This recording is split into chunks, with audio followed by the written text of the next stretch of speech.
नमस्कार। मैं इस वक्त औरंगाबाद ज़िले के पोस्ट ऑफिस में हूँ और यहाँ पर आप देख सकते हैं कि तमाम कर्मचारी अपनी अपनी मांगों को लेकर के 2 दिवसीय धरना पर बैठे हुए हैं। और आइए हम चलते हैं इन लोगों की क्या मांग है और किस लिए ये 2 दिवसीय धरना चल रहा है। क्या नाम है आपका? जी, मेरा नाम सैयद शफकत इजहार है।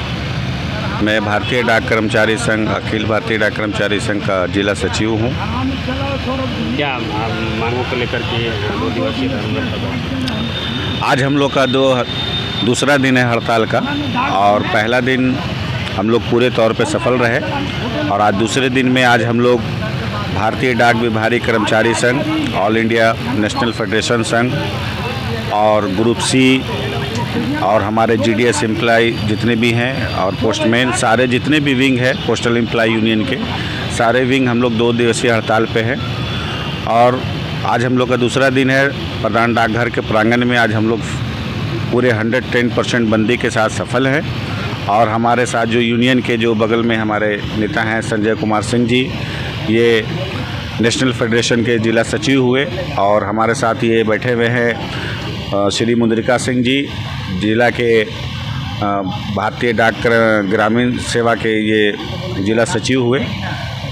और हमारे साथ जितने भी तीनों विंग के जो यहाँ पे मेंबरान हैं, जितने भी जो कॉमरेड हैं, हम सभी का स्वागत करते हैं और 100% सफल करने के लिए हम सभी को धन्यवाद देते हैं। और हमारी जो मूल्य मांगे हैं, आपको भी, आप न्यूज़ वाले हैं, आपको भी सुन के हैरत होगा कि जिस डाक विभाग का परिचय एक सदियों पुराना यानी 1864 से जिसकी हिस्ट्री है, ब्रिटिश ज़माने से लेकर अभी तक, उस डाक विभाग को भी बड़ा अफसोस के साथ कहना पड़ रहा है कि बेचने का काम चल रहा है। इस डाक विभाग एक पहचानी नहीं, हिंदुस्तानी नहीं, पूरा देश इसको जानता है। और भारत सरकार का एक ऐसा विंग है जो इससे बड़ा नेटवर्क पूरे हिंदुस्तान में किसी संस्था के पास नहीं है। और इस भारत सरकार का जो सबसे जो मुख्य जो ऑफिसेस, जिसका नाम भारतीय डाक विभाग है, इसको भी बेचने का काम पूरे तौर पे कंप्लीट कर चुके हैं लोग। और बहुत ही अफसोस आता है तब ये जानकर कि ये सरकार को चाहिए कि विभाग जो हिंदुस्तान की जो परंपरा है रही है, जो मेरा जो धरोहर है, उसको कैसे बचाएं, ये ना सोचकर घर की संपत्ति को बेचकर कैसे पैसा कमा रहे हैं, ये हमको समझ में नहीं आता है। और आने वाले जो समय है, जो हमारा मूल्य रूप से हमारे कर्मचारी का जो डर है वो यही है कि हमको एनपीएस से भी कोई फ़ायदा होने वाला नहीं है। हम लोग को पुरानी पेंशन लागू करना चाहिए।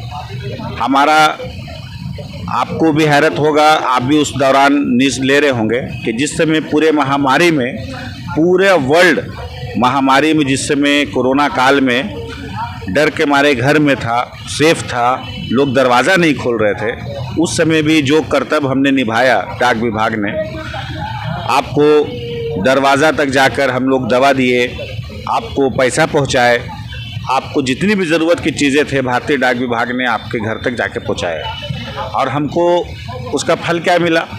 हम लोग के डीए को फ्रीज कर दिया गया।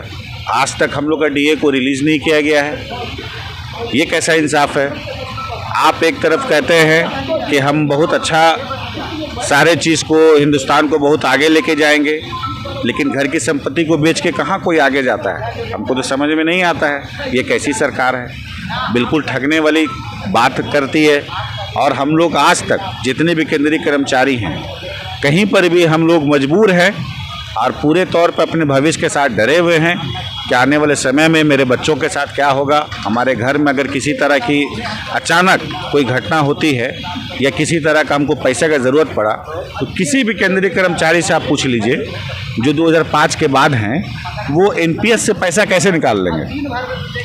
कोई सुविधा इसकी डायरेक्ट नहीं है।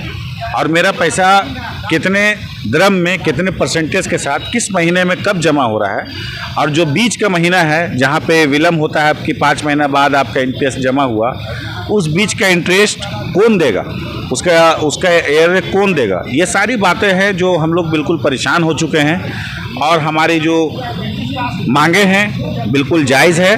और औरंगाबाद ही नहीं, औरंगाबाद के अंदर जो जीडीएस हमारे विंग है, पोस्टमैन हैं, ग्रुप सी के जो लोग हैं, ये सारे लोग मिलके पूरे औरंगाबाद में आप कहीं भी जाके देखिए, किसी प्रधान डाकघर में, किसी एसओ में, किसी पोस्ट ऑफिस में कोई काम नहीं हो रहा है। औरंगाबाद के साथ साथ हमारा परमंडलीय जो हमारा जो सब डिवीज़न अरवल है, वहाँ भी 100% सब बंद है। इसी सारे 100% बंदू के साथ हम अपने जितने भी क्रांतिकारी जो मेरे साथी हैं, हम सबको लाल क्रांतिकारी सलाम करते हैं और सबका अभिनंदन करते हैं और 100% बिल्कुल सफल बनाने के लिए हम उनका तहे दिल से शुक्रगुजार हैं। और सरकार को आपके माध्यम से ये साफ कहना चाहेंगे कि यदि आप हमारी मांगों को अनदेखा कर रहे हैं या अगर आप सोच रहे हैं कि केंद्रीय कर्मचारी का वेतन काट के आप अपने वृद्धि में बढ़ाना चाह रहे हैं, आप अपने आप को हमारे पैसा से मुनाफा दिखाना चाह रहे हैं, तो वैसा पैसा हम लोग अनिश्चितकालीन हड़ताल पर जाएंगे और आपको हमेशा आप हमारे पैसा को जितना काटना काटते रहिए, हम लोग को कोई फ़र्क नहीं पड़ेगा। हम अपने हक में हैं, लड़ेंगे, पूरा करेंगे, अपने भविष्य को बचाएंगे, अपने आने वाले भविष्य को, अपने बच्चों के भविष्य को बचाएंगे। इसी के साथ आपका धन्यवाद कि आप हमारी बात को सरकार तक पहुँचे। क्षेत्र के कर्मचारी जो हैं उनका भी सरकार जो है बहुत दोहरी नीति अपनाई हुई है। हम सरकार से जब तक हमारी मांगे नहीं मानेगी, हो सकता है हम लोग अनिश्चितकालीन हड़ताल पर भी जाएंगे। बस छोड़